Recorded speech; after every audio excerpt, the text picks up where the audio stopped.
Ladies and gentlemen, welcome to the Kneebar podcast. I'm Johnny Brown alongside Nolan King. We're back with a crazy weekend of fights. We had World Series of Fighting, Bellator, and even Titan FC putting on events this weekend. No UFC, but man, for a weekend with no UFC, we certainly saw a lot of fights. Isn't that right, Nolan? Yeah, it was a lot of good stuff, a lot to get to in a short period of time this week, and I'm looking forward to talking about it. Yeah, let's just jump in. Friday night, we had the World Series of Fighting. That was just a great event. It was headlined by Justin Gaethje versus Luis Palomino, and that was a rematch of their fight, I believe, back in March, which was an excellent fight. And man, did these guys deliver again? Wow, what a fight! Yeah, that was a really good one.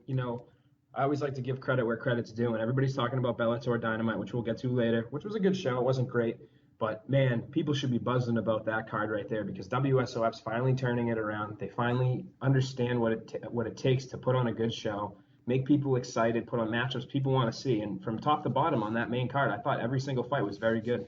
Yeah, let's jump in first on the main card. We had Brian Foster taking on LaRue Burley. LaRue Burley famously upset Bubba Jenkins back in his Bellator days. I think LaRue Burley was actually a favorite. You know, Brian Foster most recently fought at welterweight against Jake Shields. Obviously, he lost that fight, but man, he came in and knocked out LaRue Burley in under a minute 32 seconds, and man, he looked good, man. I was really impressed with Brian Foster. He was kind of a guy that was cut from the UFC off of a win, I believe, and he's a guy that's kind of lingered around. He even took a Glory fight. He didn't have a lot of fights going on for the last couple of years. I knew he fought Raymond Daniels in Glory, and he's back in a World Series of Fighting, and man, he looked impressive. Yeah, I thought he looked great. He wasn't cut from the UFC based on his talent. He was in a car accident, had a bad brain injury, and they wouldn't clear him to fight in the US. So the UFC cut him, which is fair enough. But he ended up turning it around. He fought in Canada where he couldn't get licensed here, and he ended up finally getting the clearance to fight back in the States. It was a great pickup for WSOF. I know he got beaten by Jake Shields, at the beginning of this year, and it was good to see, that he's definitely a top level talent. I think he's UFC caliber, and I think he's somebody that WSOF can build off of in the future. And that was a fun fight for 32 seconds or however long it lasted. They were chucking some heat. Yeah, it was a great way to start the main card. The next fight was kind of a fight that me and you, I don't know if we commented on it, but I know we talked privately about it. It wasn't a fight we thought really deserved a main card treatment. Phoenix Jones, obviously he's a character, so I understand that. But he's taking on a guy, Roberto Young, who I think was 2-2. It was an interesting fight. They were both swinging heat. It looked like Phoenix Jones was in trouble early. He came around and won with a kind of a weird submission. I believe they call it a what was it called? It was like a choke with his legs, a scissor choke. Yeah, Is it that was a what? scissor choke. Yeah, you very rarely see guys tap out of that, and he tapped him. To be honest with you, I think Phoenix Jones has a lot of work to do, but he's a character. I think if as long as they keep bringing him along slowly, in a couple years, he might be a guy to watch out for. That was a fun fight, though. I can't lie. Yeah, for sure. I mean, for a guy that was 2-2, I thought, his opponent did pretty well. But I think Phoenix Jones definitely has to work on his striking. He was getting flustered early on in the fight. Was kind of backpedaling a lot. Even, it wasn't like there was a lot of punches connected even on him. It was just like he was kind of flying around the ring just trying to avoid it. And I think that obviously his ground game's pretty good. He's not that experienced as of right now. He's got a fan base. He's got people talking about him. He's featured on ESPN. So he's a draw for WSOF. And if they can mold him into a good fighter, it'll be very beneficial for them in the future. Yeah, our next fight was a bantamweight battle, a really highly touted Dagestan and Timur Valiev. I think that's how you say it. Fought Tito Jones. Tito Jones, a guy that was kind of unknown. I didn't necessarily know how talented he was. He has a decent record. It was a good fight. Tito Jones, even Chael Sonnen, who was announcing, kind of said, man, he's running. He was kind of avoiding the fight. So that was frustrating to an extent. But I mean, Valiev has so much power, or Valiev, I don't know how, I've heard it pronounced two different ways. Regardless, he has a lot of power. I understood he didn't want to get hit by him and finish like Ed West and a couple other guys. So that was a interesting fight, and I think he has to be the next opponent for Marlon Moraes for sure. Yeah, I think that makes a lot of sense. It seems WSOF has a very good connection with the up and coming Russian fighters. Almost as good as the UFC at this point. They have some real tough guys coming out of there. Tito Jones, obviously was outmatched in that fight. I don't think it was like a bad matchup necessarily, matchmaking wise, but I think, when you put the two together, that was clear which one was better. Like you said, Chael was being pretty critical of him for not fighting, which I agree with to a certain extent. I'm not sure, when you have somebody that's that much better than you, I'm not really sure that you can, easily. Yeah, I don't think he's just going to start trading with them. You know what I mean? Yeah, absolutely, and I agree. I think Cho maybe a little harsh on him, but yeah, it was definitely, I feel like he was kind of outmatched on the feet for sure. The co-main event was David Branch going for his second title. He's the middleweight title in World Series of Fighting. He was fighting Teddy Holder. There was a tournament, Teddy Holder. That people call him the surprise, the upset, the dark horse. He beat Thiago Silva on, I think he was a last day replacement, the day of the fight. He beat Thiago Silva. Honestly, I kind of the fight kind of went like I expected. David Branch just showed that he was the more dominated fighter. Submitted him with a rear naked choke about I think 2 minutes and 20 seconds, 2 minutes 21 seconds into the fight, and Teddy Holder seems to me the guy that has some upside. I just think he was outmatched at this point in his career. I know it was a tournament, but he was just kind of over his head. And how impressive is that? David Branch, middleweight and light heavyweight title. He's a guy that I know the World Series of Fighting wants to keep him, but he's a guy that could be in the UFC pretty soon. What were your thoughts on that fight, Nolan? Yeah, I mean, I think it was kind of the disappointment of the night. It was, good to see a quick finish and all, but Holder was a little disappointing to me. Obviously he's got some talent on his feet, but it was made apparent in this fight that he doesn't have much talent on the ground. It didn't seem like he was really familiar with what he was doing, which is easy for me to say when he's got David Branch who's very skilled in that department on top of him. But yeah, Branch looks impressive, and I'd like to see them give him somebody that's he seems like he's fighting, he's dominating, and if WSOF has somebody that's the next step up from Holder, maybe a Thiago Silva. I know Holder beat Silva, but that would be a fight that would be kind of interesting, or maybe Clifford Starks. I don't know, somebody a little bit better than Holder, a little more accomplished, more of a veteran guy, more well-rounded. I'd love to see Branch be challenged in that department. Yeah, you bring in with Thiago Silva, which would be a great fight. There's also a couple interesting possibilities out there. We have Clifford Starks, who's kind of emerging as a contender, and they kind of push that. Starks is out ringside at the end of the fight. But another fight is Vinny Magalhaes versus um, Matt Hamill. That's going to be, I think, the World Series of Fighting 24. That could be possibly a number one contender fight. Both those guys established. That could be an interesting fight for Branch. I think either of those options are great. And then as we go into the main event, the first fight between Luis Palomino and Justin Gaethje was amazing, man. It was awesome. I was kind of shocked to see them put them back together so soon, but man, I cannot complain. What a fight, Nolan. What were your thoughts, man?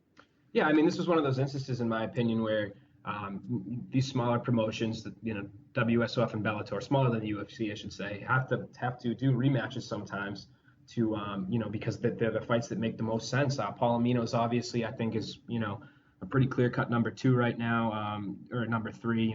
There's some guys up in WSOF that are pretty good too that I'd like to see Gaethje fight in the future. But regardless, that was a great matchup.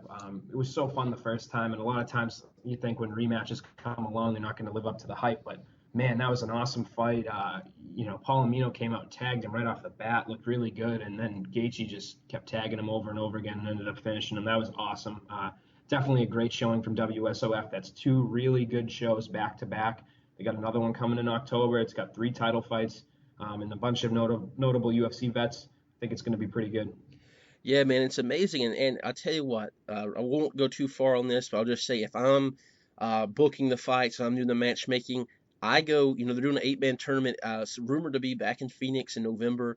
I would do Brian Foster. He's not actually listed in the tournament. They could put him in there. I'd actually just do him versus Gaethje. Put Palmino, who said he wanted to be he wanted to be in the tournament and fight his way up. Put him in the tournament. Have Foster, Gaethje maybe in January, something like that. Give the time for the tournament winner to heal up, and then they could have that fight down the road.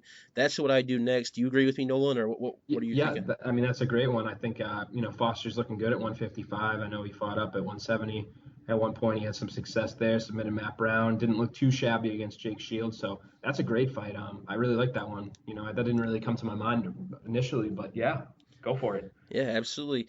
Any last thoughts before we jump into the Bellator card? Like you said, I'm gonna I hate to rate stuff because sometimes it's kind of deceiving how people rate stuff. I'd give this card an A. I think it was great for a World Series of Fighting event. It might be my favorite, to be honest with you. Yeah, I agree with you. You looked at it and you said, oh, there's some. there's a great rematch as the main event, and I think that's what a lot of people tuned in for. Not realizing the rest of the card would be pretty good too, which is that's the way you gain fans, and that's what they need. They need those other fights to step up, put on some legit, put some legit talented guys in there, guys that people want to see, guys that people can't see in the UFC that are top level talent, and that was just a perfect night. I think it was I would give it an A as well. Yeah, awesome. And now we jump on to Saturday. We had the big Bellator 142, also known as Bellator Dynamite, Glory, MMA, crossover show. A lot of expectations. We'll just get into the fights first before we kind of give our review. We'll go first. Francis Carmont was on the first fight. I believe it's like 6:30 p.m. Eastern time. He fought Anthony Ruiz, who, if you don't know Francis Carmont, I know we didn't get to talk about last week. We were off for Labor Day, but there was a lot of he had a couple of matchup changes. The opponent had changed a couple times. Anthony Ruiz was a Strikeforce fighter, kind of a journeyman for sure. But I mean, on short notice, it wasn't a terrible guy to put in there. Carmont dominated the fight. Save that in your memory bank for later as we go on. But Francis Carmont won that fight. It was an alternate fight for the tournament. Happened several hours before the actual main card started. And I don't know if you got to saw that one, Nolan, but it was kind of your typical Francis Carmont fight that he dominates. He has a guy on the ground and just controls them and does enough to win. Yeah, I did see I saw the replay of it. I didn't catch it live, but yeah, I mean, it was just what we expected from Carmon. I think the guy took the fight on 48 hours notice, 36 hours notice. So yeah, I mean, it was kind of what we expected. Nothing too exciting, but Carmon's obviously one of the top 10 or so light heavyweights that Bellator has.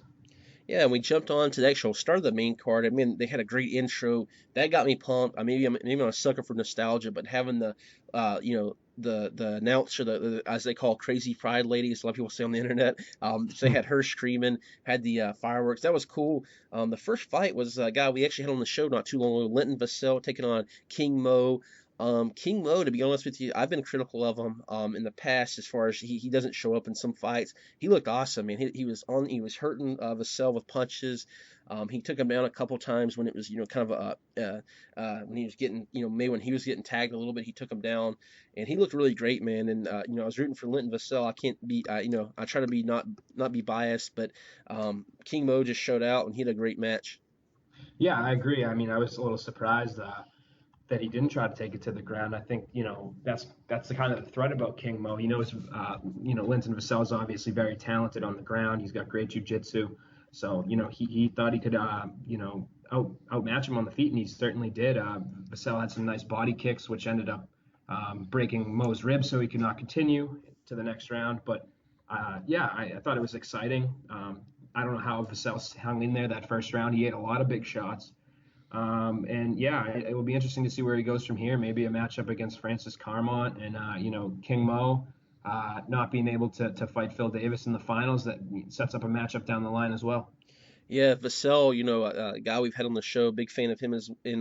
I'm thinking, I don't know when they're going to do it, but if they do an England card, that'd be a good fight. Carmont versus Vassell, that'd definitely be a good fight for an English, card like that. The next fight was the last fight in the first round of the tournament. Phil Davis versus former Bellator champion Emmanuel Newton. Phil Davis pretty much just kind of controlled the fight, and he ended up with a Kimura about at the end of the first round, about 4 minutes and 30. I think 4 minutes and 39 seconds into the first round. Man, Davis really showed out that first round. Man, he just controlled the fight pretty much from start to finish. Yeah, I agree. I mean, that was just really telling in my opinion. Newton obviously puts himself in a lot of bad positions. He's done that in the past, like we saw against Vassell, McGeary, Beltran. Every fight, it seems like that Newton puts himself in a bad position. But he had a guy that he was going against that he made it. When you put yourself in those positions against Phil Davis, nothing good's going to happen. You're not going to escape. And he just dominated. I kind of was hoping that the Bellator competition would pose a little bit more of a threat to Phil Davis, at least give him a little bit of a challenge. But man, he was dominant that night, and just ran through the former champion. Yeah, that was like you said, very telling. Man, he just dominated that. And from Emmanuel Newton, that's a tough loss. I'm kind of interested to see where they put him now. That's two in a row. Obviously, the top talent in the division. He had a good fight with McGeary, but hopefully, maybe they find him an easier fight, just to give him a little break because that's two tough fights in a row. The next fight was kind of a weird one. We'll cover it. We usually just cover MMA, but it was a kickboxing fight with Gilbert Melendez's wife. I know it's well, they kept she's a fighter as well. They said she's going to go into Bellator MMA in the next year or so. She took on a kind of it was kind of in my opinion probably the worst fight of the night. Before anyone, just let me kind of explain this before anyone gets on my case about it. It just was one-sided. This fight was supposed to be on the prelim card. I think about a week before the show happened, there was an injury. Vargas was supposed to defend his glory belt. There was an injury. It was just one-sided. I'll kind of get to this later, but her name's Carrie Ann Melendez. She beat Hadley Griffin in a really one-sided fight. I didn't enjoy that fight at all, if I'm gonna be honest. But I kind of understand it was kind of a last-minute thing. They had to put a kickboxing fight in that, on the main card, and it was kind of their hands were kind of tied with that. But I didn't necessarily enjoy that one. How about you, Nolan? Yeah, I thought it was kind of a lull. Kind of, I feel like Glory almost kind of gave up on their side of the card. They had some good fights that were supposed to happen that fell through, but I feel like it just kind of was kind of lackluster. I mean, I feel like this show kind of had too much going on, and it kind of became evident when the kickboxing fights started happening because you had two round fights. You had and then all of a sudden there's kickboxing matches, and there's a kickboxing match between two MMA fighters. I just felt like there was a lot going on. And especially when the kickboxing fight is not that high level, it was supposed to be on the prelims. It wasn't supposed to be on this big show, so it was a little disappointing. Like you said, the fight was kind of overall boring. With that being said, I did think that the next kickboxing fight was very good. Paul Daly, Fernando Gonzalez. I know you like this fight. I think we talked about it a little bit. I think this was the best kickboxing fight of the night. I thought the Calvari and Maquesa one was good, but I thought this was a lot of fun. Yeah, I agree with you there.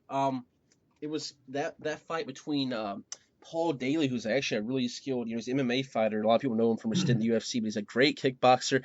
Man, Fernando Gonzalez, he just hung in there, and honestly, he won the third round. It was a really close fight. I kind of thought it may be, kind of one-sided just because Daly's such a good kickboxer, but I think Fernando Gonzalez is just so tough, and he showed that he's, on the feet he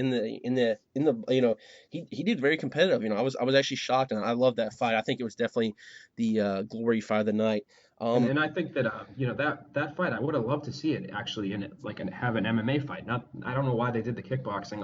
I mean I understand it to a certain extent why they put Paul in there, but I just felt like that fight would have been a very entertaining one. If they had done it under MMA rules, maybe down the line sometime we'll see that. But it seems like Paul has got Koscheck in front of him. I'm sure he says he wants a title shot, but maybe a year from now or so, I'd love to see those two go at it in MMA. Yeah, I'm hoping down the road they can put those two guys because they seem very evenly matched on the feet, and with those 4-ounce gloves, man, who knows how the fight would have went. The next fight, we got the veteran, one of the pioneers of the lightweight division, Josh Thompson, making his Bellator debut against Mike Bronzoulis. I'm sorry, I don't know why I was thinking about Gonzalez. I'm sorry, Mike Bronzoulis, who was a finalist on the Fight Master show, didn't get a Bellator contract, went to 155 in Legacy, and got this fight, kind of a short notice fight. I think it was only announced about a month ago or so. I think Josh Thompson, this is a fight that I would have liked maybe seen open the show. I know they had to do, maybe they had to do the for time restraints, they had to do the tournament fights first, but this kind of seemed oddly placed. It wasn't a very competitive fight. Honestly, Thompson didn't look that great on the feet. Maybe it was just maybe he kind of looked sloppy. And then when they got on the ground, though, he pretty much dominated and finished him with a arm triangle choke there in the third round. What was your thought on that fight? Did you kind of feel like it's a weird place to put that fight? Yeah, like completely. Going along with what I said, I felt like there was too much going on. You had the tournament, light heavyweight tournament with the light heavyweight championship after, which in my opinion, that should have been the focal point of this card.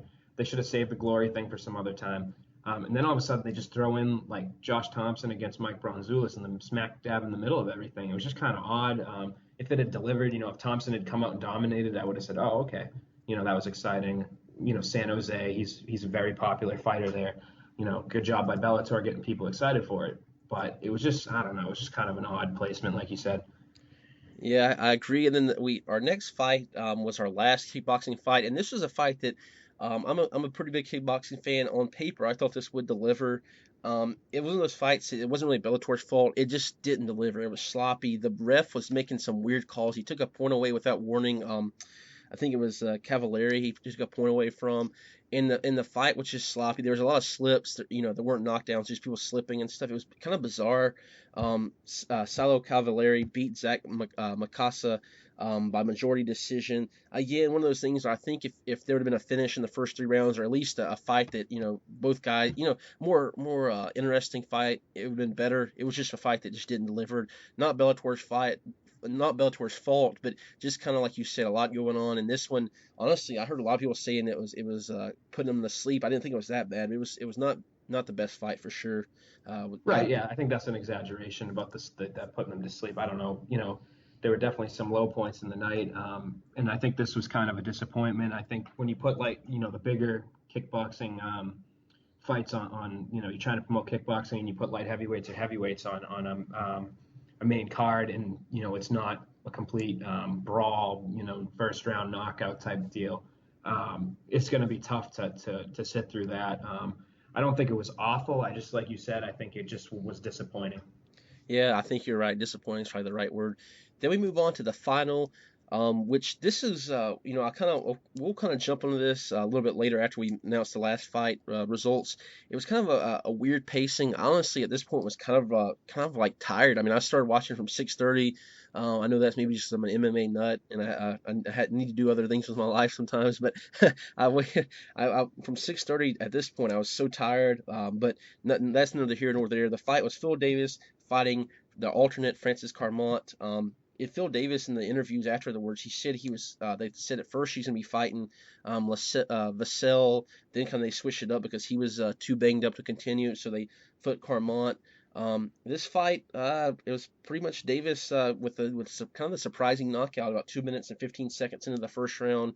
Kind of felt bad for Carmont. Obviously, it was a big chance if he did beat Davis, but in a way, the way from what Davis said, it was kind of a last minute deal. So Carmont probably maybe he was a little rushed out there, but regardless, Phil Davis looked super impressive. He won there was a really cool belt. I mean, I know it's a tournament, but it's not really the championship belt, but it was kind of cool. They gave him a belt, and Phil Davis, man, maybe this is what he needed to kind of kick his career back into kick it back into gear, because he kind of had a lot of people saying he was a boring fighter, but he comes out with 2 finishes. What do you think of the fight overall? Yeah, I thought, a lot of people were saying, oh, Davis is so much better than everybody that's in Bellator. I think Davis has been just underestimated. He's dominant in the UFC up to a certain point, and I think that when you look at the UFC's roster from fighters, 10 to 15, I think Davis would have dominated any of those guys in the light heavyweight division. So it's not really a reflection on Carmont or Newton, but I think Phil Davis is just that good. It seemed like a squash match, but I think Davis is an elite fighter. It's somebody that hopefully more elite guys, start to explore their options and don't feel locked in to stay in the UFC, because I think it does make things interesting.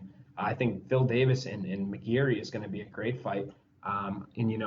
There was a lot of tweets that I was seeing about how people were saying, oh, this kills Bellator. Phil Davis won, like just completely gets rid of the debate about can Bellator fighters compete in the UFC. I don't think that's right either. I think this is kind of the opposite. Now you have, Phil Davis is a guy that the Bellator can heavily promote, and it can show other fighters in the UFC that, hey, you're number 5 and you had your title shot, or you almost had your title shot and you lost. Now you have to go back to the drawing board, or you can go to Bellator and they'll heavily promote you. You'll get paid more. You get sponsors, and just use Phil Davis as an example to draw people over. I think in the next year or so, there's going to be a couple more Phil Davises, in Bellator. I can put money on it. Yeah, that was I think it was great for Phil Davis, and like you said, I think a lot of guys are going to be exploring their options as well. And on to our main event, the light heavyweight title, Liam McGeary taking on Tito Ortiz.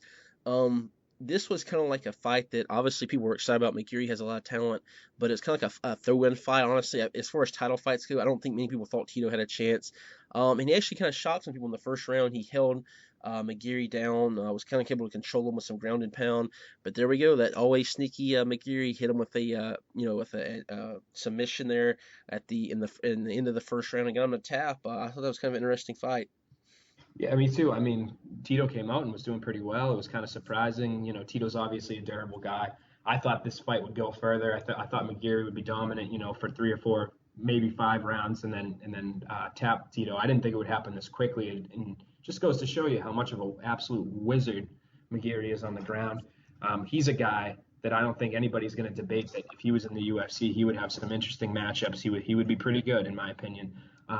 Because he always has that threat, which it's an unusual thing that you can be put on your back against a guy that's very durable and just all of a sudden turn the fight around in the span of he went from an arm from I believe it was from a triangle to an arm, or no, it was from an armbar to a triangle very quickly, and it was just over. And I think that I think he's arguably Bellator's biggest star at this point, at least homegrown wise. And I really look forward to him and Phil Davis. I think that's a phenomenal matchup, and I think that will be a good gauge of where Bellator fighters stand. Yeah, absolutely. And then there's another interesting thing, real quick. Kind of Tito Ortiz. He didn't necessarily say it, but I kind of felt he's almost maybe saying goodbye in a way. Just the way he acted, it looked, he was kind of like, man, I gave it my all. I was finally healthy for the first time. And I know that's kind of cliche. He said for a long time, but he really flat out admitted it. I was healthy. I had no problems in the camp, and you still beat me. I wonder what Tito Ortiz does from here. Obviously. Bellator has been, some people say they have a senior circuit. There was talks of Frank Shamrock coming back to fight Tito Ortiz. I'm not necessarily saying everyone wants to see that, but that could be an option. Interesting to see what happens from Tito Ortiz, but I think Liam McGeary really shined in this fight. And as far as the event goes, as we close on this, what'd you give it? I gave it a C, but a C minus. I thought the pacing was bad. There was too much going on. I say next time they do this, maybe do MMA and maybe just have one kickboxing fight, or maybe even just no kickboxing. I mean, I understand Dynamite was a concept that they used, in the Pride fights or Pride days when they had kickboxing and MMA bouts, but I'm not necessarily know if you don't, in the whole ring and caging was cool, but it kind of was bizarre. It kind of didn't. I can't imagine in person that it was. There's a lot of great views to see both. Unless you're really high up to see both the cage and the ring. So I think from here going forward, I think the fights really need to be in just either one. I like to see them bring a ring back. Honestly, I'm a huge fan of the ring. But that's neither here nor there. I don't need to talk too much. What's your opinion, Nolan? What'd you give it? Yeah, I'd give it around a C, probably. C, maybe. I'd say C. Um, I think that, like you said, I think that definitely it was a good idea in theory, but it kind of got a mind of its own and had too much going on at once. I think that having that nostalgia factor is phenomenal. It gets people to watch. We'll talk about Fedor in a little bit, but having him there, having all these legends there, the big entrance stage is awesome. But I felt like they should have kept it at that. They should have kept it as like a nostalgic night, not do nostalgia and glory. I thought way too much going on. The only other, I would hope they don't do the glory side of it again, unless they do something where they have big fights, like really big glory fights, and um, big Bellator fights side by side. Get rid of the tournament. I just think you got to pick one or the other. Yeah, I agree with you. And then, there's one last event.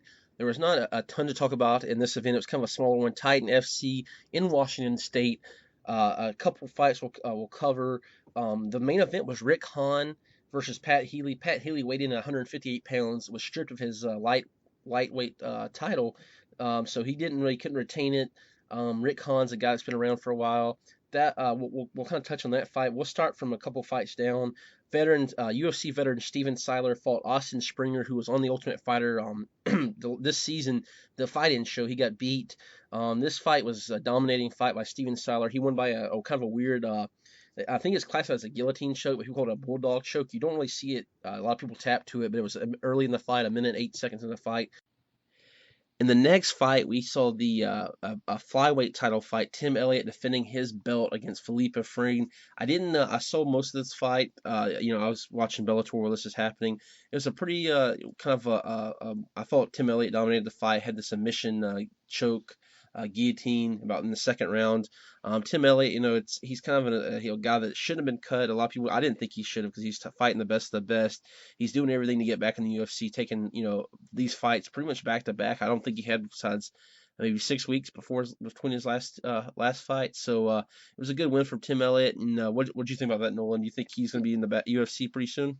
I do. I think this is a case where the UFC I think cut him with the sole purpose of him to go back to the drawing board and to improve. He's a guy that I think Joe Silva and Sean Shelby knew would be back in there at some point, and I think we've seen some improvement. I thought he looked good in his last fight, and now he just won again against a top prospect in pretty dominant fashion. So I think with one more win maybe under his belt against a solid veteran, that he'll be back in the UFC in no time. Yeah, right on. And then our co-main event was two guys that probably are. I thought the winner would be in the UFC. Andre Harrison versus Desmond Green. Desmond Green been a veteran for a while. Andre Harrison, up and comer, and Harrison won the fight. And a lot of people said it was a really boring fight. He's a guy that probably will be in the UFC because he's had such a good.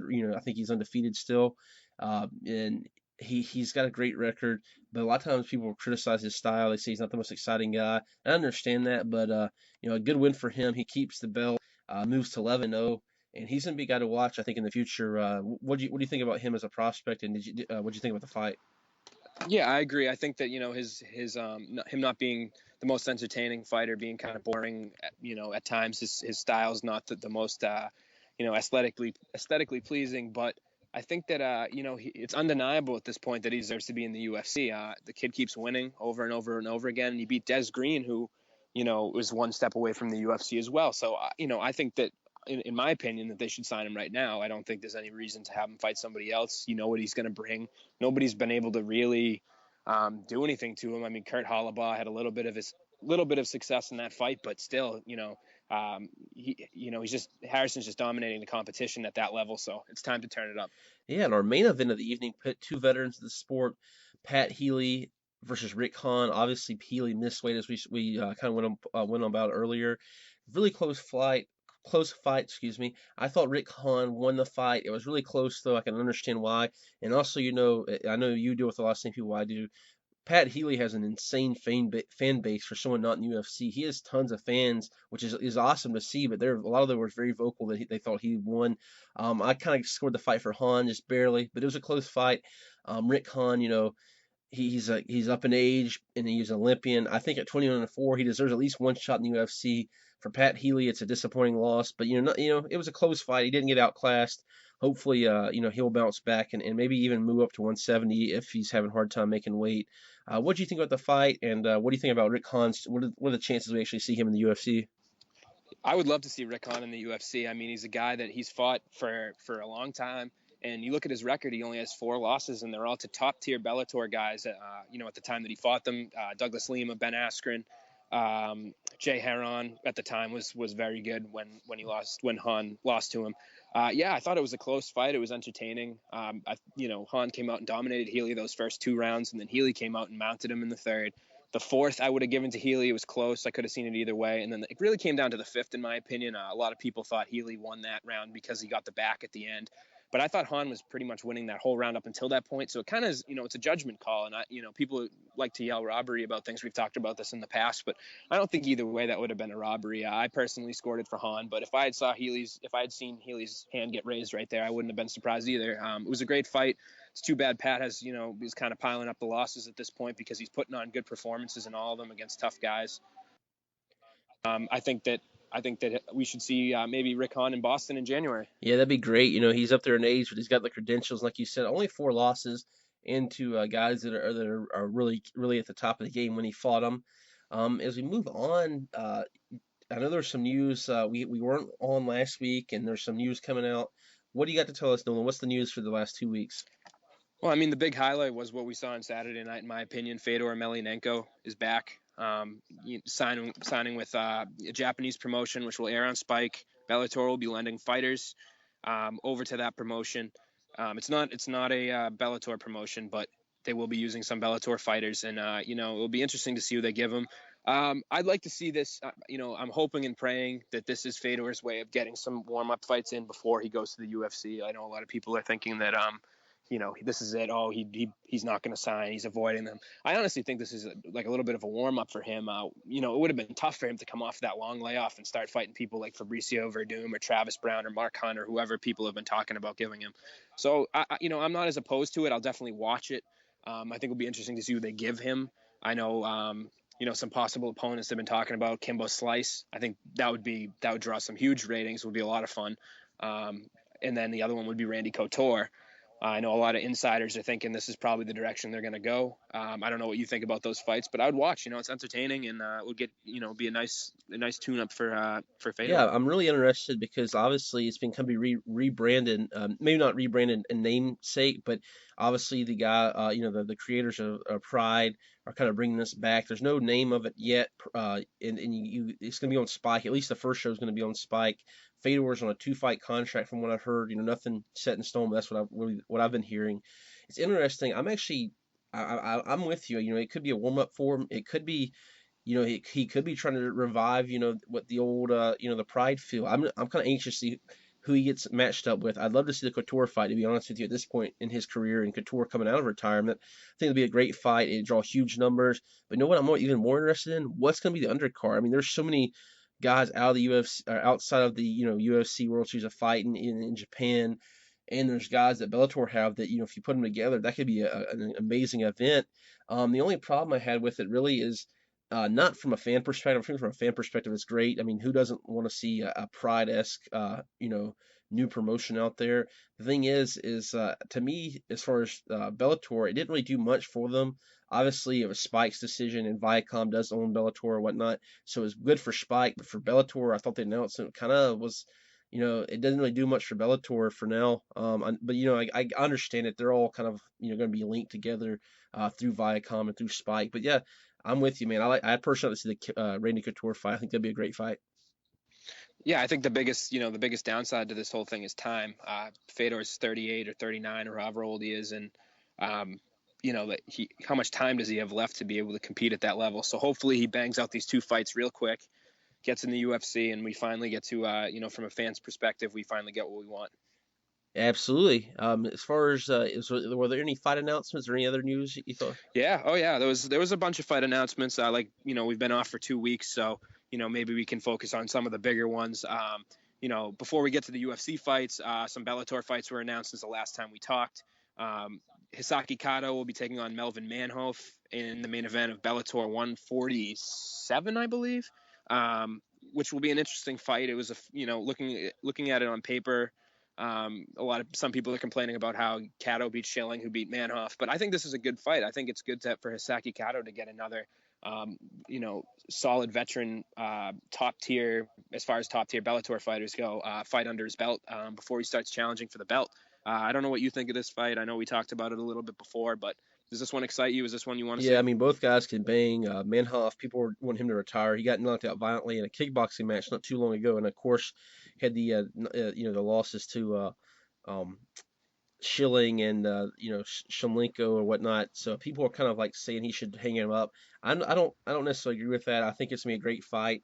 If he does lose this fight, maybe this time for him and maybe to think of retiring, especially if it's by knockout. But I love this fight, man. I think it's great, and man, Kato, if he takes this fight, man, he's gonna come. He's gonna be the I would say what would you call it? The biggest up and comer of 2015, maybe? Because yeah, breakthrough fighter. Yeah, absolutely. Because even Schilling, most people thought, oh, he came in to take the loss and put Schilling over. I hate to use wrestling terms, but basically that's what a lot of people thought.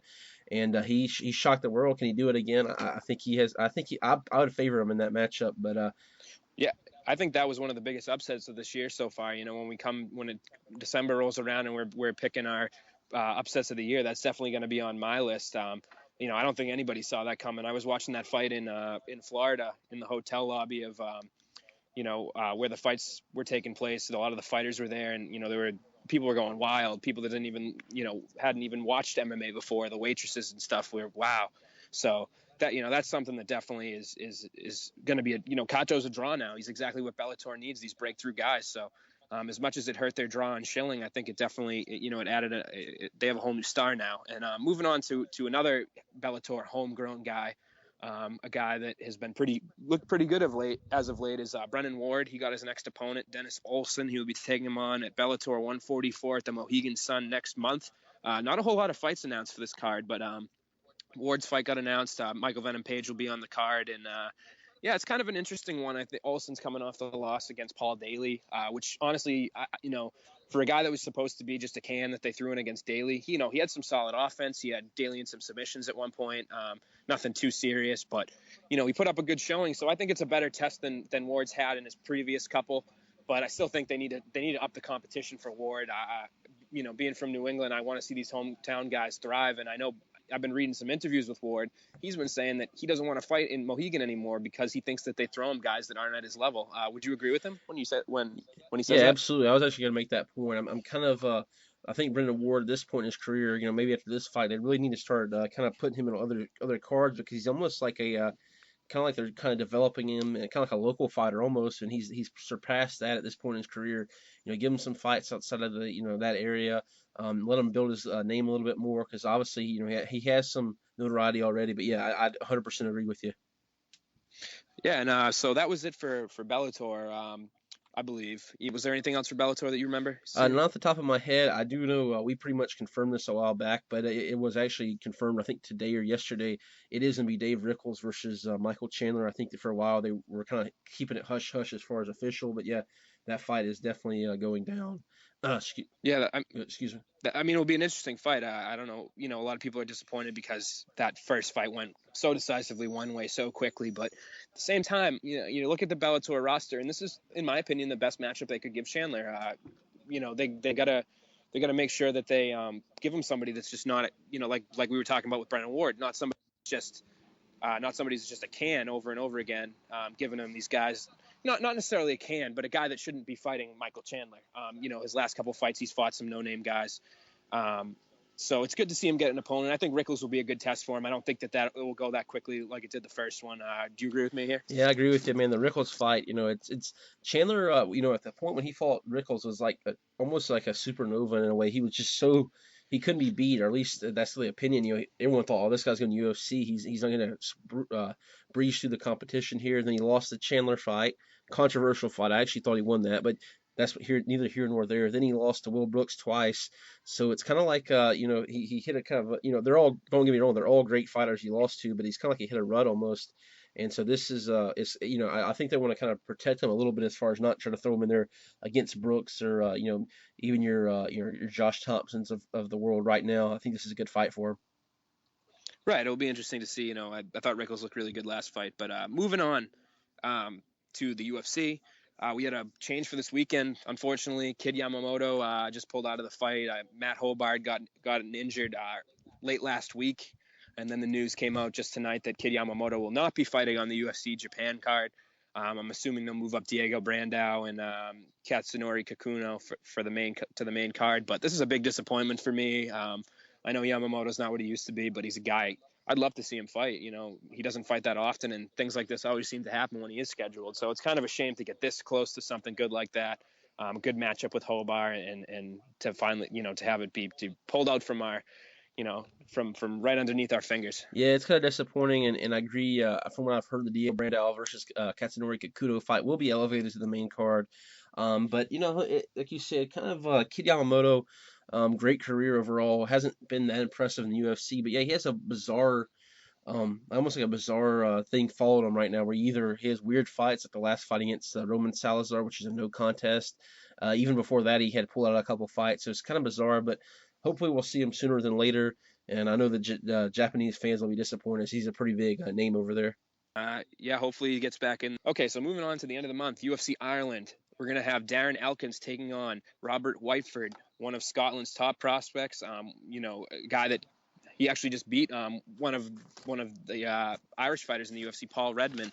So it'll be interesting to see how he's received. I'm assuming he's going to be the favorite. Scotland and Ireland aren't too far away. So he's going against Darren Elkins, ranked guy, trying to stay relevant in the bottom of the rankings, trying to prove that he's still, he deserves to be fighting guys better than Robert Whiteford. And I think it'll be interesting to see who comes out on top in this one. Darren Elkins is a really tough grinder.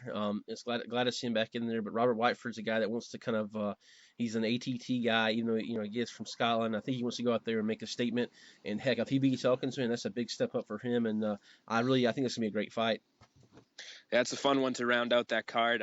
Moving on to UFC Sao Paulo, who, in my opinion, it was kind of a card that was announced a little bit late in the schedule. That they were slacking on announcing fights for it. They finally came out and said, "Hey, it's going to be Belfort and Dan Henderson is the main event." And I said, "Okay, that's it's a good fight." I'm not sure it's going to be that great of a card, but they really stacked. All the fights below it are awesome. It's going to be co-headlined by Glover Teixeira, Pat Cummins. A ton of great fights on that card.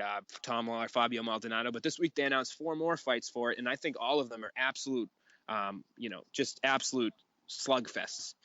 First up, we have Thomas Almeida versus Anthony Burchak. I know this was announced, a little while ago, but this is a fight that was, is just straight fire.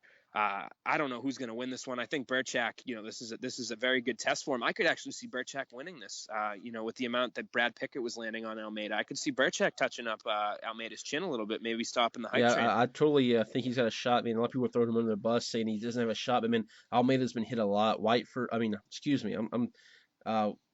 Pickett hit him a lot, and Tim Gorman. That's what I was thinking of. Tim Gorman. They both hit him up pretty bad. I mean, his face was pretty bruised. Again, that doesn't mean anything, but man, I think Burchak can touch him up. I mean, he knocked out Joe Soto in really impressive fashion.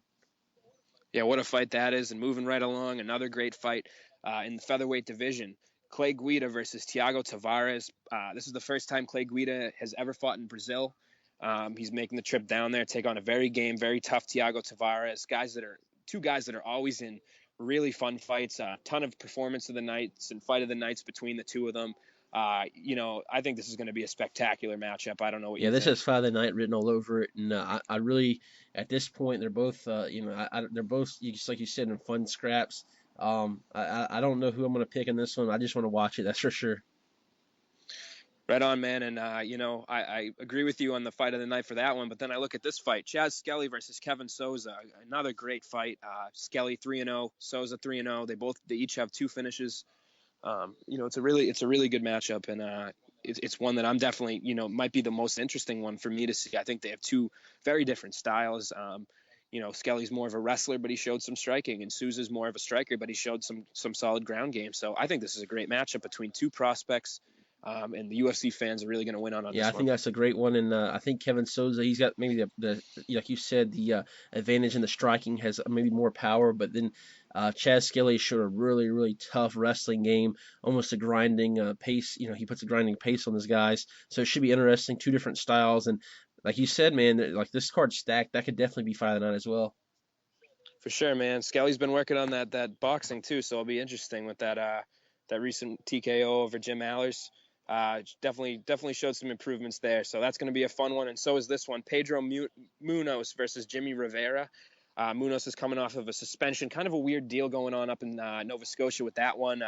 He got the letter saying he was suspended.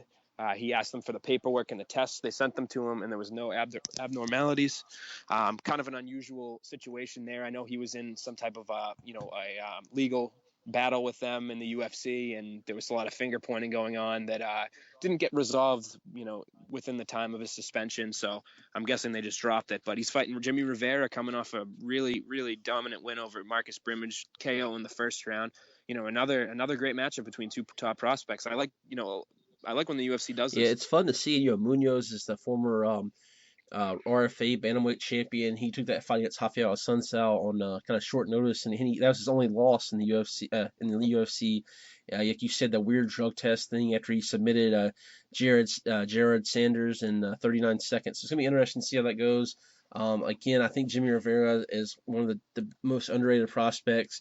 I think I kind of favor him just a little bit, but like I said, man, you were saying it's a great fight. So who knows how that one's gonna go. Right on, man. And moving on, UFC Monterrey in November had 2 fight announcements since we last spoke. The first one is Scott Jorgensen's moving back up to 135 pounds to take on the season 1, I believe, tough Latin America winner Alejandro Perez, who was coming off of an impressive win in in Mexico. So that's a good fight. I think it makes sense for Jorgensen to move back up, go back to his roots, and I think he's got his back up against the wall. If he loses to Perez, I think he's probably gonna be cut. Yeah, this is kind of a last, like you said, a last fight for Jorgensen. If he doesn't win this one, he's probably done with UFC. But he's had a good career. It seemed like moving down to flyweight really didn't do much for him at all. Same thing happened with Brad Pickett in a way. That just going down, I think they thought they'd be faster, or I mean, sort of more powerful at 125. But for whatever reason, it just didn't seem to work out for him. It'd be interesting to see how this one goes. But yeah, pretty much this is it for Jorgensen in my opinion as well. Right. I just want to correct myself. He did fight his last fight at 135 against Manny Gambarian as well. But up next, Gabriel Benitez versus Andre Fili. It's a good matchup. I think every time Fili gets in the octagon, he's a guy that fans like to see. And I think Benitez is pretty exciting as well. I think this will be an interesting matchup. And, both guys are looking for a win coming off losses. Yeah, it should be interesting to see how it goes. Andre Fili's an interesting guy for sure in the octagon. He puts on some great performances, and he kind of I think he's going back-to-back losses right now. After he had some hype, he lost to Max Holloway, which is no shame in that. It should be interesting to see how that one goes. And I don't necessarily, at the top of my head, I don't really favor anyone in that fight. I think it's a pretty even matchup. So it should be interesting to see how that one goes for sure. Right on, man. And moving on, continue on into November, UFC 193, the big stadium show in Melbourne, Australia. There was an injury. William Macario is out, and James Muntasiri is in against Brendan O'Reilly. I think this is definitely a tougher opponent for O'Reilly. I know that Muntasiri kind of had a disappointing fight last time around against Kevin Lee. Nothing to be ashamed of there. We all know how good Kevin Lee is. But O'Reilly's tough. He always brings it, and he's scrappy, and I think it will be a fun fight for the fans. Yeah, absolutely. That's an interesting one. Muntasiri is going up to welterweight to fight Brendan O'Reilly on a big fight card, so it should be interesting. And I think this, I don't know, man. I kind of Brendan O'Reilly's a guy that never really impressed me on the tough nations, but he did pick up the win over Vic Gruchik, and when they were in Australia last in May, and so this should be an interesting fight. And I don't know, man. This will be interesting. Every time I count out Brendan O'Reilly, he actually kind of surprises me a little bit. So let's see how it goes. Yeah, that fight against Grujic last time around was a lot of fun. I'm looking forward to this one as well. Moving on to UFC Seoul, South Korea. A fight that definitely had an interesting fight poster. I don't know if you saw that when they came out with it. One of those generic UFC fight announcements. I was kind of surprised, especially with the last two names of these two. A lot of people were poking fun at it, but Tai Hyung Bang versus Leo Kuntz, an interesting fight. Kuntz is coming off the loss to Islam Makhachev, UFC 187. Bang's obviously a very tough guy. I think it's a fun one. It's a good bottom of the card matchup. I don't know if you have anything further to say about it. Not really. I think Bang's a really tough guy. He that Cajun Johnson fight at UFC 174, which is a couple years ago now, but he put on a great performance, and I think this will be an interesting fight. Like you said, a fun opening bout probably on that card. For sure, man. And next up, they announced, literally a whole card since we last spoke. They announced that there would be a fight night on Fight Pass UFC Las Vegas, December 10th. The 3 days and three shows in 3 days. Thursday we have this Fight Pass show in Las Vegas. Friday we'll have the tough finale, and then Saturday they'll have UFC 194 in Las Vegas. Obviously a huge headliner there, but they announced the whole card for the Fight Pass show on the Thursday. I think it's pretty good. I got an idea for you. I don't mean to interrupt you. If you want to, list. I want you to name each fight and give it a rating on there, and we'll go from that. Okay. So let's start from the bottom, man. What do we got on this fight card? So we have Emily Kagan versus Kaylin Curran. This is a good matchup. I'll give you that. I'll give it a B. Just because it is good matchmaking. I don't think either one of them is going to be contending anytime soon. What do you think about that one? I give it a B as well. Next up, Felipe Nover is going to return to the octagon after a controversial win, and he's going to take on Zubaira Tukhugov. This is probably I'll give it a C+. Yeah, I give it a C as well. Kind of two guys that are not necessarily in contention or even top 25, just kind of get their footing in the UFC for sure.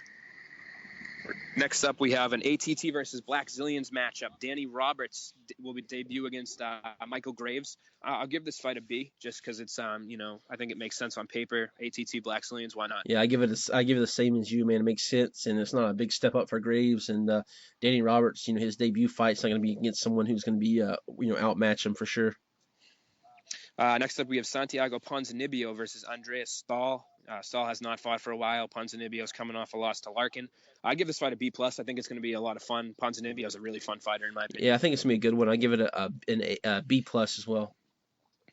Next up, we have two, pretty solid UFC vets. John Howard just signed a 4-fight contract with the UFC. He'll be returning to the Octagon to take on Tim Means. This is kind of an odd matchup. I don't know why the UFC, I guess they have some faith in John that he can always go in there and put on, fight some tough guys and be a good test for these guys. But I'm going to give it a C+ just because I think that, John just got his first win in 4 fights, and Means has been on a really good roll. He had a really good fight against Matt Brown. So I'll give it a C+ just because I think it will be a good fight. I had to disagree with you on this one. I'll give this an A-. I think it's going to be a fun fight. I think Tim Means was definitely on a run, but I think he's kind of, I don't think he was fighting the best guys on his way up to fight Matt Brown. So I think this is a pretty good fight. Like you said, John Howard just had his first win in a while, but I think it's a great fight, and I had to disagree with you, give that an A-. Okay, man. And we're going to move on. Kevin Casey versus Antonio Carlos Jr. I think this is a very fun fight. I'm going to give this one an A.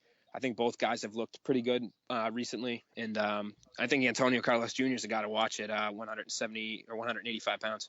Yeah, he's a huge guy at 185. I'm going to give this one a B+.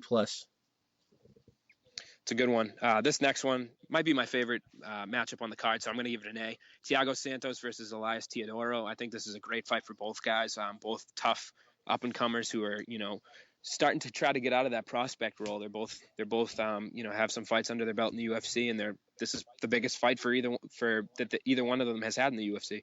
Yeah, I give it a as well. I think it's going to be a great fight, and I can see their guy winning, but I think it's an interesting fight for for their career. Whoever wins this is going to probably take a step up for sure.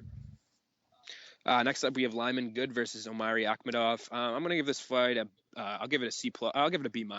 I think it's, Akhmedov's got a little bit more UFC experience under his belt, but Good looked really good in his debut. So I'll give this one a B-. Yeah, I pretty much agree with you on that one. I think it's a good, it's kind of the same, in a way I kind of feel like it's the same as the Theodoro Santos fight. Good's only had one fight in the UFC, but he's been around forever. He has a really impressive record. So I think whoever wins this one will get a big step up in the welterweight division for sure. For sure, man. And now we have a big jump up in talent in the card. Jim Miller will be returning to take on Michael Chiesa. What a ground battle that's going to be. I think that's going to be, looking at this card up and down, I think this is going to be a really fun one. I'm going to give this fight an A+. I think this is a great matchup. Yeah, I think so too. I'm going to A+. I think this is the best fight on the card. Michael Chiesa is a guy who's he's lost a couple fights to Gamebred Jorge Masvidal, and he's also lost to Joe Lozon in a controversial stoppage due to a cut. So he's not been outclassed by really anyone. So this is going to be a good step up for him. Jim Miller has had probably, honestly, in my opinion, he's probably past his prime just a little bit. He's been in the upper echelon of the top 5 or 6.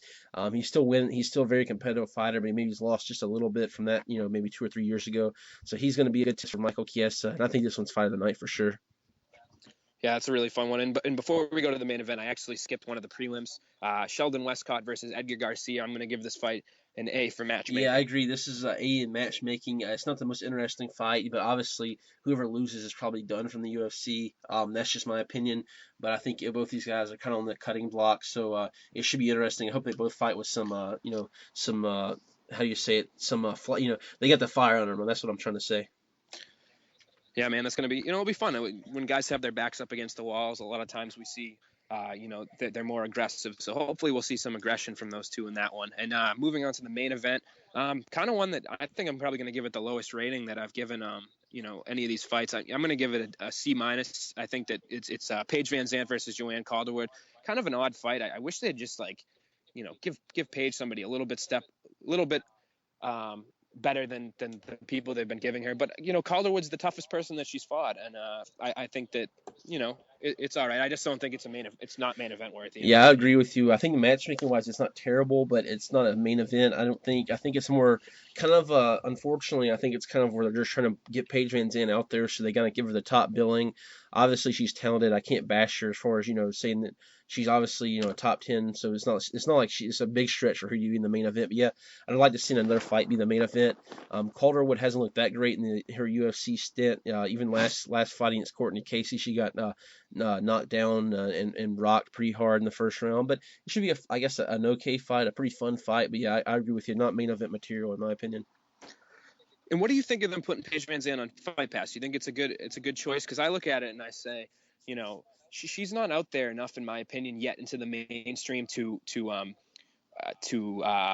grab people, other viewers that haven't seen her, to promote her better. You look at Conor, and I think Conor, when he headlined the Fight Pass card, it was a little bit different. It was more of a proving to the hardcore MMA fans that subscribe to Fight Pass that he was legit. I think Paige is past that point now. I think the hardcore fans all know who she is. They all believe that she's pretty good. I would have liked to see her, put on one of those big Fox shows at the end of January. Get her in the public eye, get the football fans to tune over. They're going to see Dominic Cruz and TJ Dillashaw. They stay on. They see her. She's going to be, the next, female superstar. So I think it's kind of weird placement for her. I don't necessarily like that she's on Fight Pass. I don't know if you have any comment. Yeah, I don't. Listen, I think it's a little bit too soon, or how do I say? It's not too soon. I don't know. Yeah, it's not good timing. That's what I'm trying to say. Basically, is I'm with you. I don't necessarily know if it's the best thing to do. I'd like to see her on Fox or even Fox Sports 1 on the main card or something like that. For sure, man. But the end of the year is going to be a lot of fun. The night after, that Friday, December, I think it's December 11th. Yeah. 11th. Yeah. The Tough 22 finale. They announced 3 fights for this one, all of which I think are good matchups. Gabriel Gonzaga versus Konstantin Arokin. Arokin's 0-1 in the UFC, and Gonzaga's looking to hang in there. He's lost a couple in a row, coming off a tough loss to Mirko Cro Cop in a fight that he was winning. This is a good matchup, in my opinion. I think loser's going to go home. Yeah, I do too. And I think Gonzaga, I think he'll take this one. But yeah, I agree that they're both going to be back against the wall. Gonzaga, when you think he's done, he usually comes back and at least wins a couple fights. So I think it's going to be interesting. That's for sure, man. I think especially on the ground, he's going to have a lot of success as long as he can stay away from those heavy hands of Arokin. Moving to a much smaller weight class, the 125-pound division.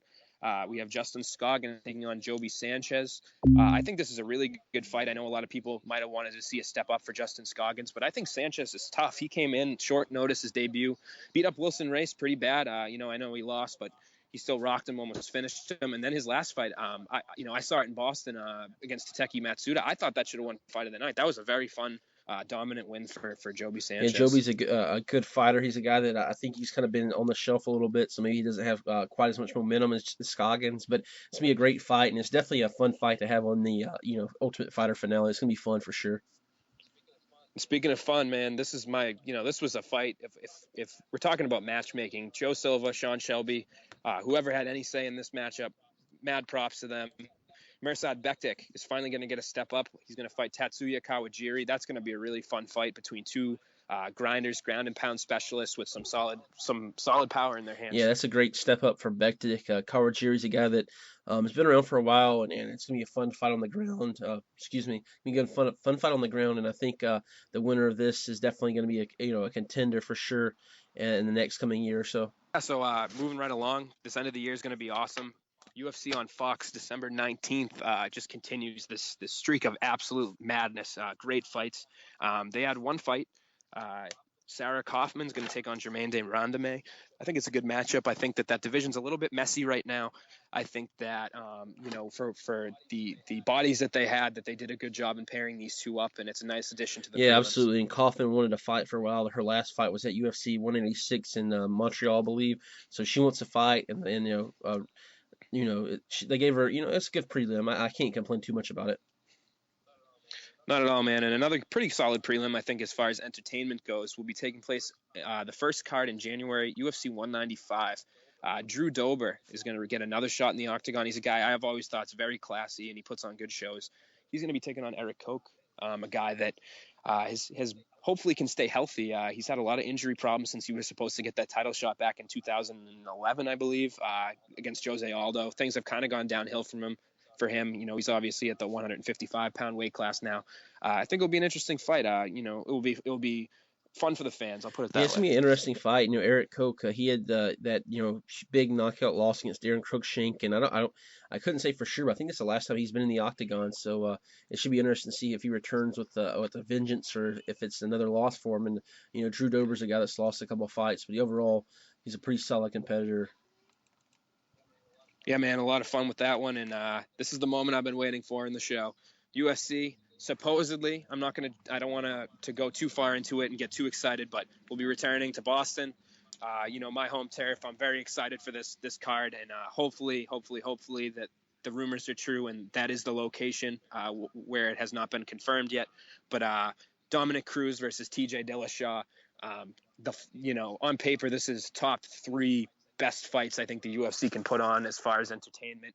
Maybe not as mainstream as a Conor McGregor, Jose Aldo, or a Ronda Rousey, Chris Cyborg, but I think it's that third fight. You can argue Weidman Rockhold in the same discussion, but this is top 5, we'll say. Top 5 fights that the fans want to see the most. This would be one of them. Yeah, it's gonna be an interesting fight, and one thing I hope is I don't want to get in too much into this, but there's been a lot of drama between Wayne Ludwig and Team Alpha Male in the last couple months. Hopefully that doesn't spill into this fight because you'd hate to see anyone. I think Dillashaw won't fall on anything like that. I think he's gonna be ready to fight Cruz and get his biggest one of his career, and it should be a great fight. And I'm with you, man. It's up there definitely in the top 5 fights the UFC can make. Yeah, man, that's for sure. And I think this card's going to be very good if it does take place in Boston, and it is after the NFC champion, the NFC divisional playoffs or whatever NFL playoff game is on. I think it's going to be a big card for the UFC, and I think they're going to try to stack it. The co-main event. This is the fight that I think is pretty much confirmed to take place in Boston. Whether or not it's on this exact date is another story. There's a big Fox show the following week. Some talk about whether Boston's going to be the Dillashaw fight or the 24th Big Fox show. But this fight's definitely taking place in Boston. Eddie Alvarez versus Anthony Pettis. This is a great fight too. I think a lot of people count Alvarez out, and I don't think you can do that. I think this is a stylistically, this is a beneficial matchup to him. I think it's exciting. I don't know. Yeah, I think it's a great fight, and Alvarez and Pettis, the winner of this will probably be in line. Maybe not for a title shot, but it'll definitely be in discussion. Considering how the Dos Anjos Cerrone fight plays out. It's just to be fun, man. I can't wait, and I think both these 2 fights we mentioned, hopefully they do take place in Boston, so you can go see them, man. But I think they're both awesome fights, and yeah, I'd give them both A pluses as far as if I was rating them for sure. Yeah, man, that's a good one. And the last fight, this is a fight that Ed Herman and Tim Boetsch have both been kind of tweeting as if this fight's going to happen, but there's been really no confirmation from any major source. I think it was some website in Poland or Russia or something that they put up an article, and some smaller, not necessarily credible media sources picked it up. But both Tim Boetsch and Ed Herman will be moving up to 205 pounds and fighting each other in Boston. This is an interesting fight. I think Boetsch is both guys kind of have their back up against the wall, more so Tim Boetsch. I think this is definitely a sign to come with the guys moving up in weight. I think both these guys probably had some grueling weight cuts. I witnessed Tim Boetsch is up in Maine, and man, I don't know how that man weighed 185 pounds. He's a big dude. But I think this is going to be a fun fight, and I don't think it's going to make it out of the first round. Both these guys have been around for a long time, and they're both moving up to 205. Should be an interesting fight. Like you said, man, Boetsch is a huge guy. I've seen Ed Herman before. He's a really big guy as well. So this should be a fun fight. I'm actually kind of excited to see these guys change weight classes. Hopefully, maybe it can get a little spark of momentum in their favor. That's for sure, man. And that's it for the fight announcements. That's all we got this week in the last couple of weeks. Hopefully this week brings us some more. I know Matt Mitrione said that his fight will be announced shortly, and so hopefully next week we'll have some more big matchups, and maybe we can get a confirmation on Boston whether or not they come in my area, because I'm about to have a conniption, man. If they don't go to Boston, man, hopefully they come close to me, man. I hate to say it, but yeah, either one would be fine with me. You guys will do, man. Right on. So that's pretty much for the news segment, as you said. Let's just jump into. We got 2 fight cards coming up. We'll go with Bellator on Friday night. We'll just do actually. There's a couple fights on the prelims we'll cover as well. This is actually a pretty solid fight night. Solid non-tent pole event for Bellator.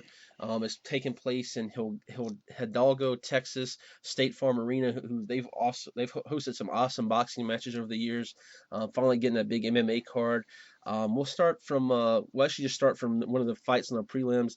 Darian Caldwell at 7-0 taking on Sean Bunch. Both guys have had good wrestling careers. I'm kind of shocked Darian Caldwell didn't get a step up in competition. He just beat Rafael Silva, who actually Bellator cut after the fight, but he was one of their top guys. He fought, I believe he fought, was it Joe Warren? I think it was for the interim title a while back. But yeah, Darian Caldwell, I'm going to pick him in this fight. What do you think about that one, Nolan?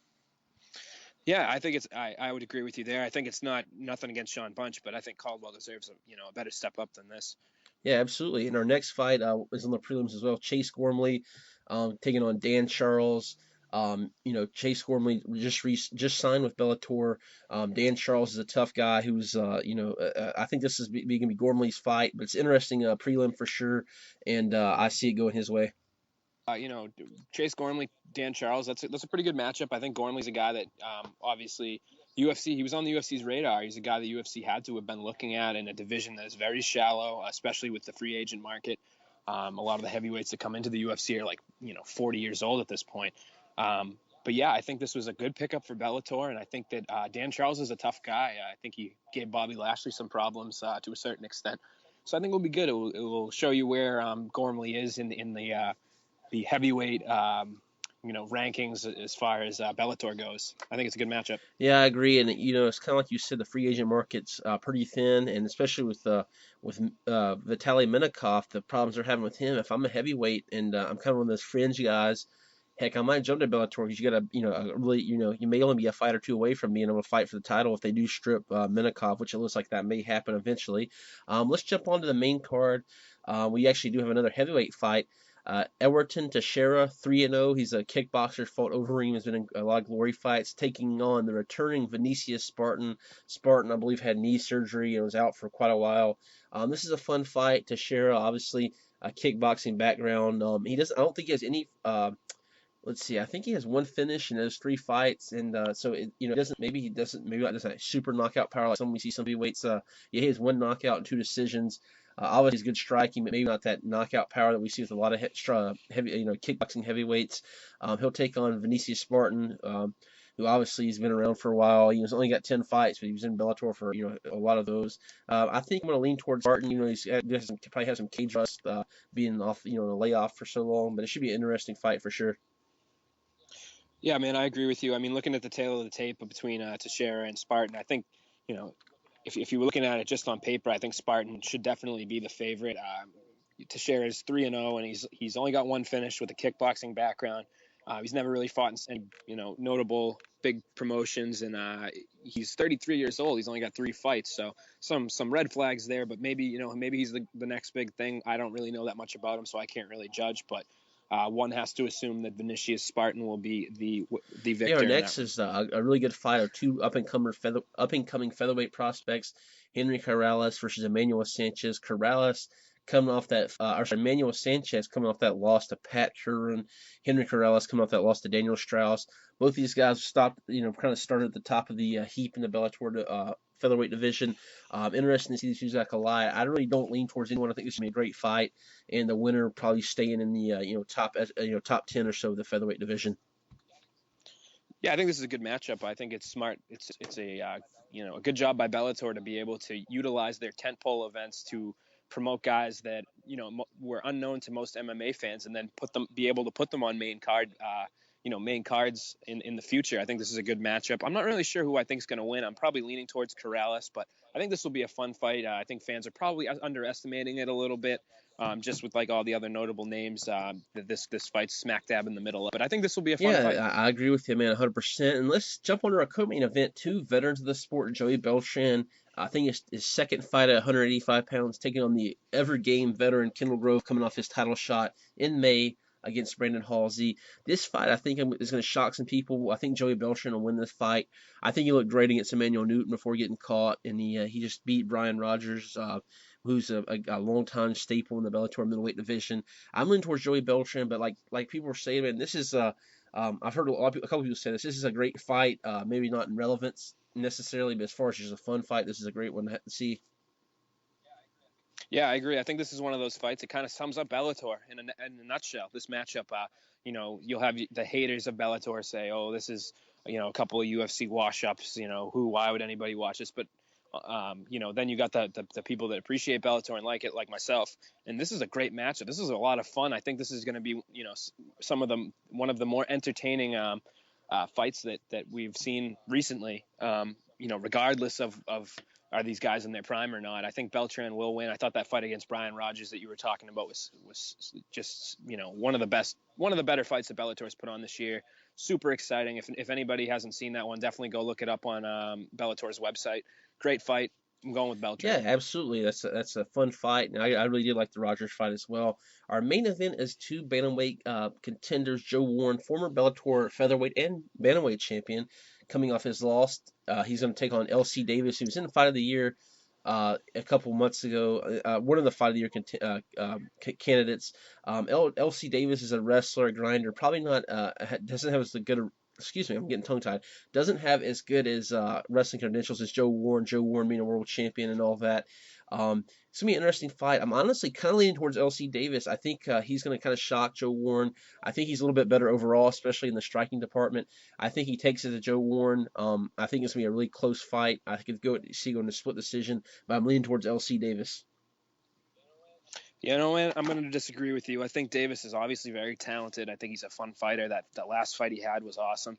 But I think I have a lot of trouble, picking against Joe Warren. I think he's, as far as true veteran, top tier, Bellator fighters go. This is pretty. Warren's pretty legit. You can never really count him out. I think that he'll end up grinding out LC Davis, but I think it will be a close fight. I think he'll probably go to the decision. Yeah, absolutely. Like I said, man, I think that's gonna be a really good fight. I think the overall for a card that's not a 10-pole event, it's actually pretty good. A lot of people were getting criticized over the last couple of months about their just regular Friday night fight cards not being that great. But I think this one's a really good one, including a couple of the prelims we covered. They're all relevant fights for Bellator, so that's it's a fun event. But right, and not every fight can, not every card can be a tent pole. Bellator is smart by doing, inserting these cards in between, trying to pick up some viewership from the tent pole events. I know last week they didn't really do that well in the ratings, but I think they'll have some more eyes on this card as a result. And I think it's really going under the radar. And I think once Saturday morning rolls around, I think a lot of fans will be happy that they did watch it. Yeah, absolutely. And so let's jump on to the UFC fight card Friday. It's gonna be in Japan. I believe it has a kind of a late start date. It may probably end in the early hours of Sunday. Let's just start from the bottom. We have a welterweight bout between Shinso and Anzi versus Roger Zapata. Zapata, he's a guy that was hurt. He was supposed to fight, I believe, in May, and he got hurt last minute. He's a tough guy. I believe he's 4-1. Doesn't have the most impressive record. In fact, a lot of people didn't think he even won his fight on the Ultimate Fighter. That it was the Penn versus Edgar season, I believe season 19. But he's for whatever reason, it seems like guys, and I'm not trying to be biased, but it seems like the North American fighters usually have tougher guys on the regional circuit. We see some of these guys that are, I'm not saying Anze is like that, but see a lot of guys that fight in those Japanese, the Japanese circuit. They have a 10-0, a 12-0 record, and they kind of struggle when they get to the UFC. I'm picking Zapata by split decision. I think this will be a great fight. I don't know how you see it, Nolan, but I think this is gonna be a really good fight for one that almost has no name value as far as the casual fan goes. Yeah, I think it'll be fun. I completely see where you're coming from. 9 times out of 10, I think I'll pick the the non. How do I make this sound right? I like you said, I think that the Asian circuits are not as good as the American circuits or the European circuits, and I think that for the most part that's true. But I also think that Zapata is, arguably is kind of in a situation where, like you said, he kind of controversial win to get into the house, and then he didn't win anything else. I don't believe he had a win after that. Did he have one win? Yeah, he did have one win, but it was it was against Ian Stevens, I believe, and it was a super, pretty much, even BG Penn made the comment, which I thought was kind of funny. He said, "You better leave before they come over and try to overturn it," and that was pretty interesting, right. Kind of funny. Yeah. But anyway, cutting to the chase real quick. I think that Anzai will take it. I really like that first fight. I think that most Japanese and Asian fighters of that caliber. When they got paired up with an American, it would be a tough matchup. But I think the inexperience of Zapata, puts him on kind of a level playing field, and I think that Anzai will win. Absolutely. Our next fight is Cajun Johnson fighting Naoki Katana, who's been in the UFC before. In his last stint, he's I believe 0-2, lost to Norman Park and Yan Cabral, which are two tough guys, no doubt about it. I'm actually leaning towards Cajun Johnson in this one. Cajun Johnson's a veteran. I think he has 34 fights, 33 fights, something like that. So I think he's going to use his veteran presence and maybe a little overall more well-rounded game to take this win. I'm honestly surprised that they brought Katani back. I thought this is his second stint, and I thought that his first, two bouts in that second stint were really disappointing from what we had expected. In a returning fight, usually guys have to be really accomplished in between their stints to be able to come back, really proven that they're ready to go. Kind of just, two disappointing outings back to back where he was finished. I don't really see him winning this one. I think Johnson's on a little bit of a roll. Just got his first UFC win, so gonna go with Johnson. Yeah, absolutely. And the next fight is a interesting fight. Nick Kine, who wanted to fight. His last fight was I believe was in Germany. He said he wanted to fight at the Super Arena. He gets his wish, going against a guy that's a debut fighter in UFC, Yusuke Kasuya, who's 25 years old. Has a 9-1 record. Has a win over Frank Camacho. Is probably his biggest win, that I see off the top of my head. I think this one's going to be Nick Kine. I think it's not going to say easy fight. There's no easy fights in the UFC, but compared to the James Vick fight he had, I think he has better, more experience by a couple fights, and I think just has a better, more polished, resume. And I think he takes this fight. Yeah, I mean, you much covered it all. I think this is kind of an odd fight. It's a little bit of a step back. I guess he really wanted to fight in Japan, so they gave him, a 9-1 Japanese fighter. There's not much else I can say. I don't really know that much about Kasuya, but judging by how Asian MMA circuits work and the fighters that do get to the UFC, I have to say that, it's going to not be an easy matchup regardless of Kasuya's skill level for Kasuya. Yeah, the next fight's a welterweight, Li Jingliang from top Chinese guy. The Leech, yeah, absolutely, coming off that impressive knockout over Diego Lima. He's taking on a returning UFC fighter, Kitia Nakamura, I believe is how you say it. Nakamura's been out of the UFC for quite a while. He had lost to Robert Emerson. Speaking of Frank Camacho, he lost to him in last year, 2014. He's riding a 4-fight win streak, 15 submissions, 9 decisions, 6 knockouts. I kind of in the same sense as the last fight. I think this is almost a step back for the Leech. I think he'll take this one pretty easily. He looks to be a pretty good prospect. Honestly, I could see him reaching the top 20, maybe top 15. He's that kind of prospect, which is kind of we haven't really seen that much from the Chinese fighters, Yeah, I agree. And, going back to what I said before about the Asian MMA circuits, I'm going to retract that a little bit and make some exceptions. Li Jingliang is one of them. I thought he's looked very impressive so far. I think he's a guy that has a lot of promise.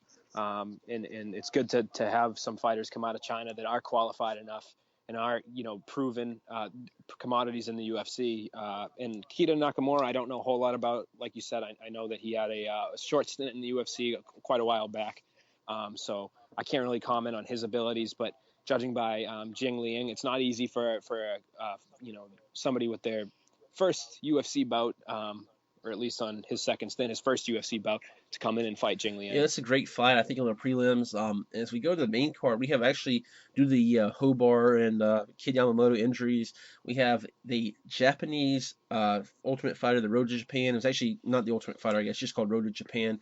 Mizuta Hirota coming back to the UFC, a veteran, taking on, I think his name's Teruto Ashihara. He was the kind of, if you watch Road to Japan, I know you've done it, Nolan, as well. He's the guy that was like a partier. He had a lot of girls with him and stuff. Seems to be a pretty good talent. I definitely think Hiroto's going to take this fight, though. I mean, he's got I believe like 25, almost 30 fights compared to Ishihara's 9. So I think the experience factor. He's been in the UFC, been in the big show.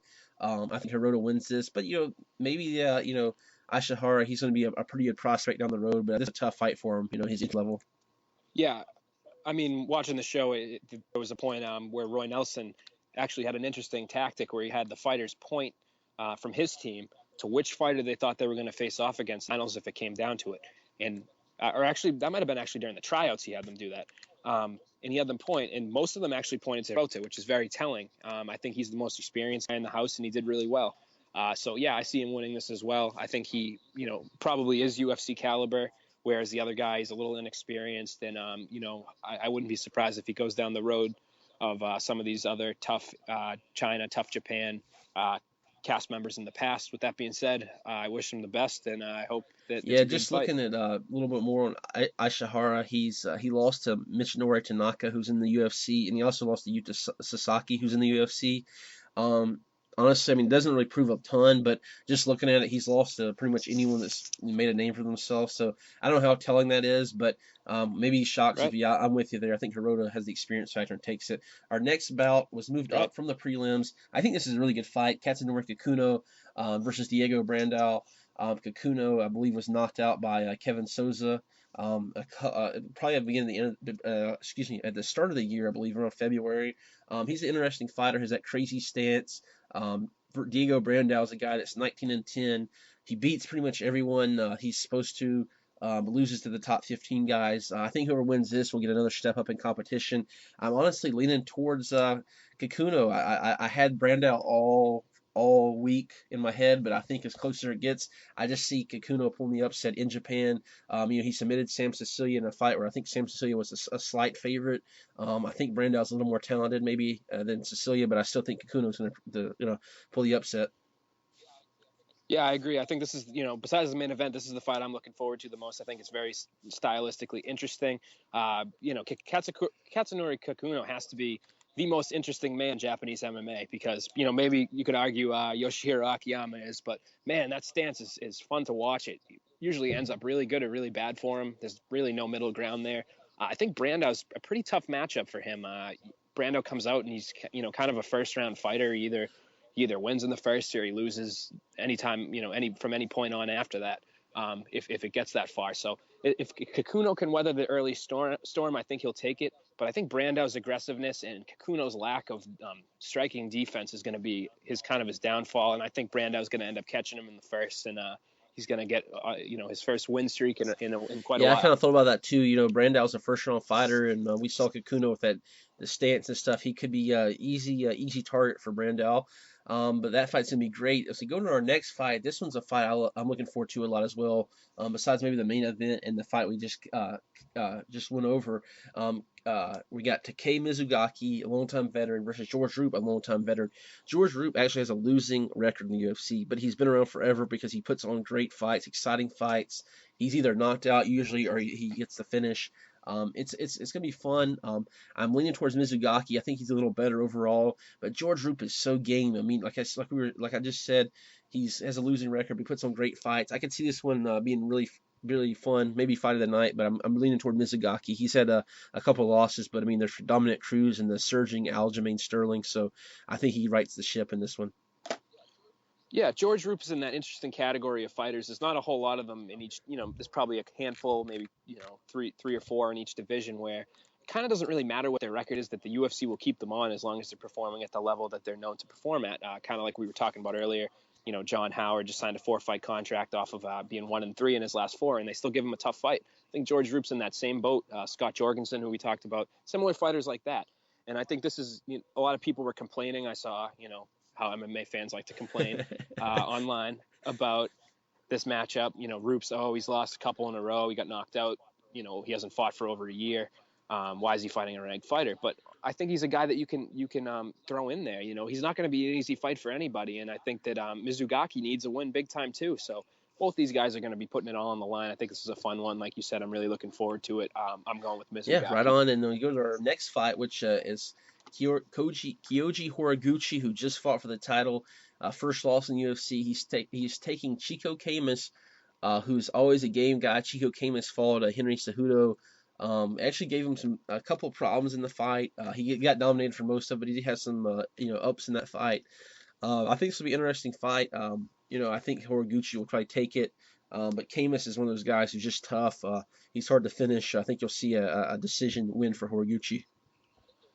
I think there are two fighters in the flyweight division that are grossly underrated. One is Zach Makovsky. I know you'll probably disagree with me on that, but the other one is Chito Camus. Man, he put up a great fight against Henry Cejudo, and in my opinion, everybody's talking about how great Cejudo is. He has a lot to improve on. Judging from that last fight, I think that he needs to take another step up before he's on like a Mighty Mouse's level. But I think that just shows you how tough Camus is too. I think this is a really fun fight. Horiguchi is a finisher. I know he's coming off a loss to Mighty Mouse. He's still really young. I'm going to lean towards Horiguchi, but it would not shock me in the least bit if Camus Yeah, I won think this that's a fight. great matchmaker from the UFC. Two guys coming off losses, but it's not a complete mismatch. And I'm glad they're not giving Horiguchi someone at the bottom of the rankings just to be a hometown win for him. So I think that's a great fight. Our next bout, I think me and you commented on this. It's kind of disappointing. It was supposed to be Hinato Carnero. He was supposed to fight. I'm pretty sure Gegard Mousasi is going to be the co-main event. He got hurt. Uriah Hall jumps in. I think Uriah Hall is a little bit over his head. I think Mousasi controls this fight.